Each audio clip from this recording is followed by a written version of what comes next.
నమః. నేను mister B. Welcome to Maruthi talkies movie review. Srinivas Reddy కమెడియన్గా మనందరికీ ఆయన బాగా పరిచయం. చాలా మంచి పాత్రలతో బాగా నవ్విస్తూ వచ్చారు ఇప్పటి వరకు మనల్ని. ఆయన ఇప్పుడు హీరోగా కూడా తన అదృష్టాన్ని పరీక్షించుకునే అవకాశం తీసుకుంటున్నారు జయమ్ము నిశ్చయమురా సినిమాతో. ఆ సినిమా ఈ వారం థియేటర్లోకి వచ్చింది. మరి ఇప్పటి వరకు కమెడియన్గా మనల్ని మెప్పిస్తా వచ్చిన శ్రీనివాస్ రెడ్డి హీరోగా ఈ సినిమాలో ఏ విధంగా మెప్పించారో మన సమీక్షలో చూద్దాం. సినిమా కథ విషయానికి వస్తే కరీంనగర్కు చెందిన మంగళం సర్వేష్ కుమార్ ఎలియాస్ సర్వమంగళం ప్రతిభావంతుడే, ధైర్యం కూడా ఉంది. కాకపోతే తన మీద తనకి నమ్మకమే లేదు. ఆత్మవిశ్వాసం లేకుండా వాళ్ళని వీళ్ళని బాబాల్ని నమ్ముతూ ఉంటాడు. ఏదో ఎవరినో నమ్మి మొత్తానికి గవర్నమెంట్ ఉద్యోగం అయితే తెచ్చుకున్నాడు. కానీ భయం అడుగడుగున. అతనికి ఉద్యోగం కాకినాడలో వస్తుంది. కరీంనగర్ నుంచి కాకినాడ వెళ్తాడు. కానీ అమ్మ కోసం కాకినాడ నుంచి కరీంనగర్ ట్రాన్స్ఫర్ చేయించుకోవాలన్నది అతని లక్ష్యం. ఈలోపు అతని జీవితంలోకి రాణి వస్తుంది. ఆ అమ్మాయిని అతను అదృష్టంగా భావిస్తాడు. ఆమె తనతో ఉంటే జీవితాంతం అన్ని సుఖాలే అని తాను నమ్మిన బాబా చెప్తాడు. అందుకోసం ఆమెతో ప్రేమలో పడతాడు. ప్రేమలో పడ్డాక జాతకానికి ప్రేమకి మధ్య క్లాష్. అదృష్టాన్ని నమ్మాలో ప్రేమ వైపు నిలవాలో తేల్చుకోవాల్సిన పరిస్థితి సర్వమంగళంది. అప్పుడు అతను ఏం చేశాడు, చివరికి అతని ప్రేమ సక్సెస్ అయిందా లేదా అన్నదే ఈ సినిమా మిగిలిన కథ. సినిమా విశ్లేషణ విషయానికి వస్తే జయమ్ము నిశ్చయమ్మురా సంకల్పంతో ఓ పనిని మొదలుపెట్టి కష్టపడితే జయమ్ము నిశ్చయమే, అందుట్లో డౌటే లేదు. అదే ఈ సినిమా మెయిన్ పాయింట్. ఈ పాయింట్నే కొత్త దర్శకుడు శివరాజ్ కనుమూరి తనదైన స్టైల్లో చూపెట్టే ప్రయత్నం చేశారు మనకి. నార్మల్ పాయింటే, అంటే ఈ పాయింట్తో ఇంతకుముందు చాలా సినిమాలు వచ్చినాయి, అలా చూసుకుంటే నార్మల్ పాయింట్ అని. దాన్ని తనదైన శైలిలో చూపించడానికి, ఆసక్తి కలిగించడానికి కొన్ని నేపథ్యాలు ఎంచుకున్నారు. ఆ పాయింట్కి కరీంనగర్ కాకినాడ నేపథ్యాలు ఆపాదించారు.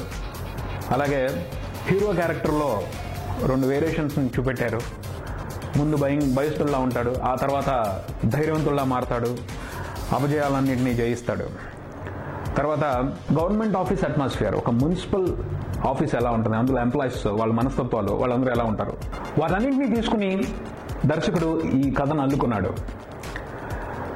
పోతే ఆయన మంచి ప్రయత్నమే చేశారు, కానీ ఆ ప్రయత్నం కంప్లీట్గా అయితే అనిపించలేదు. రీజన్స్ కూడా ఉన్నాయి. కరీంనగర్ కాకినాడ నేపథ్యాలు తీసుకున్నారు. ఎంత కాదనుకున్నా కరీంనగర్ కల్చర్కి కాకినాడ కల్చర్కి కొంత డిఫరెన్స్ ఉంటుంది. వాటిని ఆయన రికగ్నైజ్ చేసి మనం రికగ్నైజ్ అయ్యేలా చేయలేదు సినిమాలో. సో డిఫరెన్స్ ఏమి అనిపించలేదు. కరీంనగర్ నుంచి హీరో కాకినాడ వచ్చి ఇక్కడ వాళ్ళందరితో ఇన్వాల్వ్ అయిపోయి వాళ్ళందరితో మింగిల్ అయిపోయి వెళ్ళిపోతుంటాయి. ఆ తర్వాత హీరో క్యారెక్టర్లో వేరియేషన్స్ ఉన్నాయి. ముందల కాస్త భయస్తుడే, అంటే ఇంటర్నల్గా అతను తెలియగలవాడే, ధైర్యస్తుడే, కానీ అపోహ, అనవసరమైన అపోహలు ఉన్నాయి. వాటి నుంచి అతను ఎలా బయటకు వచ్చాడు అనేదానికి స్ట్రాంగ్ రీజన్ ఉండదు. ప్రేమ కోసం వచ్చాడని చెప్తారు, కానీ అదంత ఎఫెక్టివ్గా అనిపించలేదు.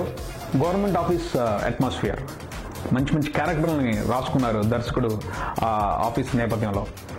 తత్కాల్, పోసాని కృష్ణమురళి, కృష్ణభగవాన్ గారు, జోగి బ్రదర్స్, అందరికీ మంచి క్యారెక్టర్లు అయితే ఇచ్చారు, కానీ ఆ క్యారెక్టర్లతో కావలసినంత ఎంటర్టైన్మెంట్ అయితే పిండుకోలేకపోయారు దర్శకుడు. అది మాత్రం క్లియర్. జస్ట్ ఆ క్యారెక్టర్లు అన్ని కూడా హీరో రోల్ కి సపోర్ట్ గా మాత్రమే ఉన్నాయి. పబ్లిసిటీలో భాగంగా ఒక్కొక్క క్యారెక్టర్ ని ప్రత్యేకంగా ఇంట్రడ్యూస్ చేశారు. ఇంట్రడ్యూస్ చేసినప్పుడు ఏమనిపించింది, వీళ్ళందరూ ఏదో సపరేట్ గా ఫన్ చేయబోతున్నారు, బాగా ఎంటర్టైన్ చేసి చూపిస్తారు అన్న ఫీలింగ్ మనకు ఉంటది. ఆ ఫీలింగ్ ని పెద్దగా సాటిస్ఫై చేయలేదు డైరెక్టర్ కి. ఫస్ట్ హాఫ్ లో కొంత ప్రవీణ్ తోనూ పోసాని కృష్ణమురళి గారితోనూ మేనేజ్ చేశారు. సెకండ్ హాఫ్ లో మంగళవారం అంటూ కృష్ణ భగవాన్ గారితో మేనేజ్ చేశారు. బట్ అది ఎంత ఆకట్టుకునేటట్టు అయితే లేదు, గుర్తుంచుకుని మళ్ళీ చూసి నవ్వుకునేటట్టు అయితే లేదు. అప్పటికప్పుడు చూసుకుని వదిలేసి వచ్చేటట్టుగానే ఉంటుంది. అలాగే సినిమాలో ఎమోషన్స్ కూడా ఇలాగే ఉంటాయి.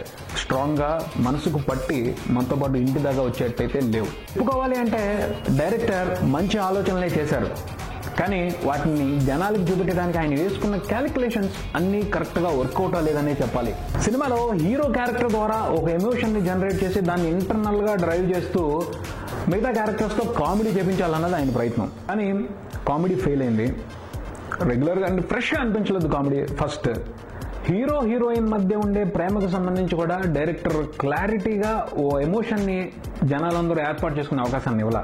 ఎక్కడికక్కడ కన్ఫ్యూషన్, అనవసరమైన డిస్టర్బెన్సెస్, ఇవన్నీ కూడా వాళ్ళ లవ్ మీద ఒక మంచి ఒపీనియన్ ఆడియన్స్ తీసుకునే అవకాశం ఉండదు. కథని నడిపించడానికి డైరెక్టర్ ఏర్పాటు చేసుకున్న ట్విస్ట్లు, టర్న్లు, క్లైమాక్స్, ముగింపు అన్నీ కూడా ఈ మధ్యన వచ్చిన చాలా సినిమాల్లో కనిపిస్తూనే ఉన్నాయి.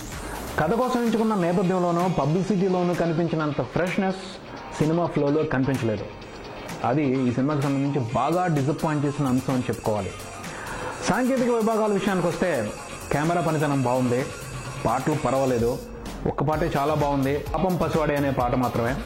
బ్యాక్గ్రౌండ్ స్కోర్ సోసోగా ఉంది. నటీనటుల అభినయం విషయానికి వస్తే సినిమాలో చాలా లోపాలు ఉన్నాయి. అయినప్పటికీ ఈ సినిమాని ఒక వ్యక్తి కోసం మాత్రం తప్పకుండా చూడొచ్చు. అతను శ్రీనివాస్ రెడ్డి. అతని సిన్సియారిటీ కనిపించింది, యాక్టర్గా అతని పర్ఫెక్షన్ కనిపించింది, చాలా బాగా చేశాడు. మిగతా విషయాలన్నీ మర్చిపోయి శ్రీనివాస్ రెడ్డిని చూడటానికి, అతని యాక్టింగ్ టాలెంట్ని ఎంకరేజ్ చేయడానికి మాత్రం ఈ సినిమాని తప్పకుండా చూడాలి.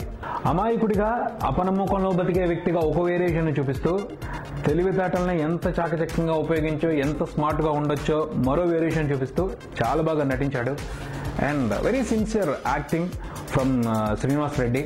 కామెడీ మాత్రమే కాదు, అన్ని ఎమోషన్స్ని పక్కాగా పర్ఫెక్ట్గా పలికించగలడు అని ఈ సినిమాతో నిరూపించుకున్నాడని చెప్పాలి. హీరోయిన్ పూర్ణ తెలుగు అమ్మాయిలాగా చక్కగా కనిపించింది. ఆ క్యారెక్టర్ని నీట్గానే ప్రజెంట్ చేశారు. ఆవిడ ఆ పాత్రకి ఎంత చేయాలో అంత న్యాయం చేశారని చెప్పుకోవాలి.